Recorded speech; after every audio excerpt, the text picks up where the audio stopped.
गढ़ नाम का एक सुंदर गांव था। उस गांव में रेवती नाम की औरत दूध बेचने का काम किया करती थी। रेवती की सुधा और राधा नाम की 2 लड़कियां थी।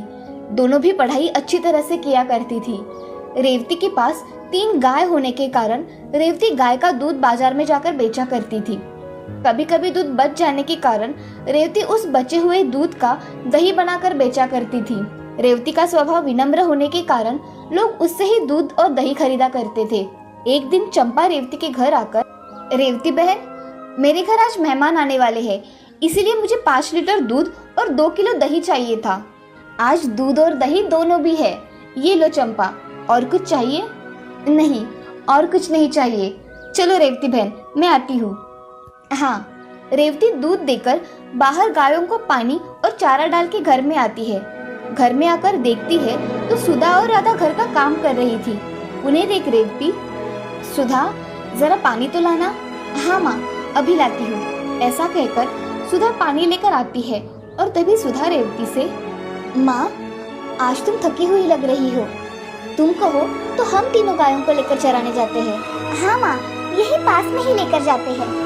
ठीक है, तुम दोनों गायों को लेकर जाओ, लेकिन उन पर ध्यान रखना, किसी के खेत में नहीं जानी चाहिए।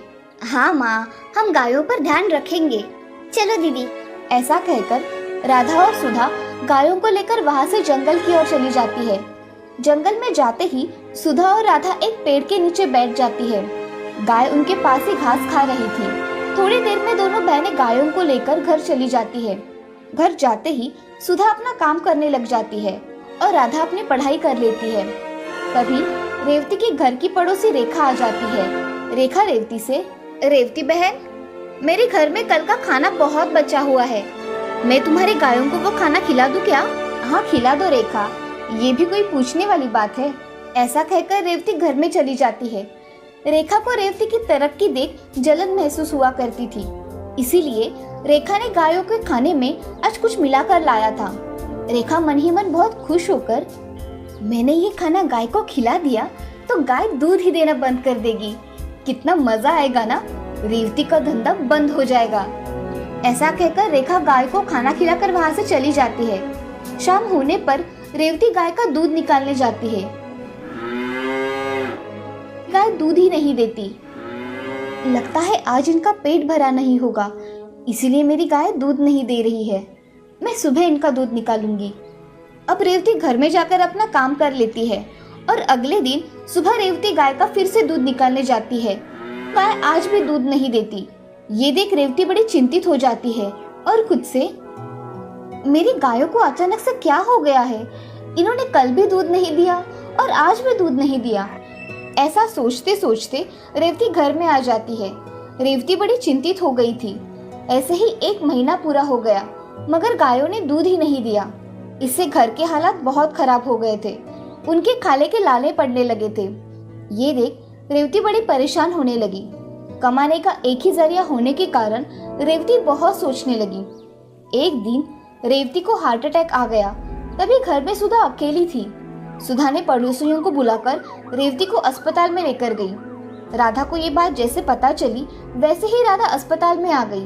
तभी डॉक्टर आते हैं। डॉक्टर, क्या हुआ है मेरी माँ को? आपकी माँ को हार्ट अटैक आया है, इसलिए उनकी हालत बहुत खराब है। उनका जल्द ही ऑपरेशन करना पड़ेगा। डॉक्टर, मेरी माँ के ऑपरेशन का कितना खर्चा आएगा? कम से कम 2 लाख तक आएगा। सुधा सोचने लगी कि पैसों का इंतजाम कहाँ से हो पाएगा। इसी सोच में सुधा अस्पताल से घर के लिए निकल गई। घर जाते समय उसे एक सिद्ध बाबा दिखाई दिए। सुधा उनके पास जाकर, प्रणाम बाबा। क्या हुआ है बेटी, बड़ी चिंतित लग रही हो? बाबा, मैं बड़ी कठिन परिस्थिति में हूँ। मेरी माँ का ऑपरेशन करवाना है और उसके लिए बहुत सारे पैसे चाहिए। मैं इतने सारे पैसे कहाँ से लाऊं? बाबा अपनी आंखें बंद कर ध्यान लगाते हैं। तभी उन्हें सारी कहानी पता चल जाती है। तभी बाबा सुधा से, बेटी, मैं तुम्हें ये जल दे रहा हूँ, इसे तुम अपनी गायों को पिलाना। इससे चमत्कार होगा और तुम्हारी गाय दूध की जगह सोना देने लगेगी। ऐसा कहते ही सुधा के चेहरे पर खुशी छा गई। सुधा ने बाबा को प्रणाम करके उनसे आशीर्वाद लिया। तभी बाबा ने उसे एक कमंडलू में से जादुई जल दिया। वो जल लेकर सुधा अपने घर चली जाती है। घर आकर सुधा ने तीनों गायों को समान मात्रा में जादुई जल पिलाया। उस जल को पीते ही गाय सोना देने लगी। एक गाय सोना, दूसरी गाय चांदी के सिक्के और तीसरी गाय हीरे देने लगी। ये देख सुधा बहुत खुश हो जाती है। सुधा सोने के सिक्के जमा करके एक पोटली में भर लेती है और चांदी के सिक्के और हीरे एक पोटली में भर के घर में रख देती है। सुधा बाहर आकर गायों से, बाबा, आज आपकी वजह से मेरी माँ का ऑपरेशन हो पाएगा। आपका बहुत बहुत धन्यवाद। अब सुधा पोटली लेकर सोनार के पास चली जाती है। वहाँ सोने के सिक्के बेचकर पैसे लेती है। सुधा पैसे लेकर अस्पताल में जमा करवाती है। रेवती का जल्द ही ऑपरेशन हो जाता है। कुछ ही दिनों में रेवती स्वस्थ होकर घर आ जाती है। रेवती को सोना देने वाली गायों के बारे में पता चलता है तो रेवती की आंखें भर आती है। रेवती जल्दी से गायों के पास चली जाती है और उन्हें प्रणाम करती है और अपनी बच्चियों के साथ सिद्ध बाबा के पास चली जाती है। रेवती सिद्ध बाबा से, बाबा, आपकी वजह से आज मैं जीवित हूँ और मेरा परिवार खुशहाल है। बेटी, ये तुम्हारे पुण्य कर्म है। तुमने गायों की जो सेवा की है उसी का फल तुम्हें मिल रहा है। अब तुम्हें किसी भी चीज की कमी नहीं पड़ेगी। धन्यवाद बाबा। खुश रहो बेटी। ऐसा कहकर बाबा साधना में लीन हो जाते हैं। अब रेवती अपने बेटियों के साथ घर आ जाती है। घर आकर रेवती सोना, चांदी और हीरे जमा करके सोनार के पास चली जाती है और उन्हें बेचकर जो पैसे आते हैं उसमें रेवती खुद का घर अच्छा बनवाती है और गरीबों को बहुत दान करती है। उस गांव में किसी गरीब को पैसे की जरूरत पड़े तो वह रेवती के पास आ जाया करता था और रेवती उनकी मदद कर दिया करती थी। रेवती जादुई 3 गायों की सहायता से गरीब लोगों की मदद कर रही थी। साथ ही साथ उसने गांव में बड़ा अस्पताल भी बनवाया। उसमें गरीबों का मुफ्त में इलाज हुआ करता था। इस कहानी से हमें ये सीख मिलती है कि जिंदगी में कठिन समय आने पर उसका डटकर सामना करना चाहिए और दूसरों की मदद करनी चाहिए। जो दूसरों की मदद करता है, भगवान उसी की मदद करते हैं। रामगढ़ नाम के गांव में श्यामलाल नाम का एक बहुत ही अमीर आदमी रहता था। उसके पास 100 एकड़ खेती थी। उसकी खेती में राजू नाम का नौकर काम किया करता था। राजू बहुत ही ईमानदार था। उसकी पत्नी सीता भी उसको खेती में मदद किया करती थी। एक दिन राजू श्यामलाल से, मालिक, इस साल खेत में क्या लगाना है? राजू, मैं सोच रहा हूँ इस साल हम आलू की खेती करेंगे। मालिक, उसके लिए हमें शहर से आलू लेकर आने पड़ेंगे। राजू, तुम एक काम करो, तुम कल ही शहर जाकर आलू लेकर आओ। ये लो पैसे। ठीक है मालिक, मैं कल ही चला जाता हूँ। ऐसा कहकर राजू अपने घर चला जाता है। घर जाकर सीता से, सीता, कल मैं शहर में आलू लेने के लिए जाने वाला हूँ। तुम्हें घर पर कुछ सामान चाहिए क्या? हाँ, थोड़ा सामान चाहिए था। मैं आपको लिस्ट बनाकर देती हूँ। हाँ, ठीक है। राजू अगले दिन सुबह जल्दी उठकर शहर के लिए निकलता है। शहर जाकर राजू अच्छे वाले आलू खरीद लेता है। आलू खरीदने के बाद राजू अपने घर का कुछ सामान भी खरीद लेता है और घर जाने के लिए निकलता है। कुछ समय में राजू रामगढ़ में आ जाता है। राजू आलू लेकर श्यामलाल से मिलने चला जाता है। मालिक, खेत में लगाने के लिए आलू मैं लेकर आया हूँ और ये बाकी के बचे हुए पैसे। राजू, ये लो, तुम्हारे लिए। नहीं मालिक, मुझे इसकी क्या जरूरत है? राजू, रख लो, ये मेरी तरफ से तुम्हारे लिए। ठीक है मालिक। ऐसा कहकर राजू वो पैसे लेकर अपने घर चला जाता है और घर जाकर सारा सामान सीता को दे देता है और खाना खाकर सो जाता है। अगले दिन सुबह राजू उठकर अपना काम करने के लिए खेत में चला जाता है।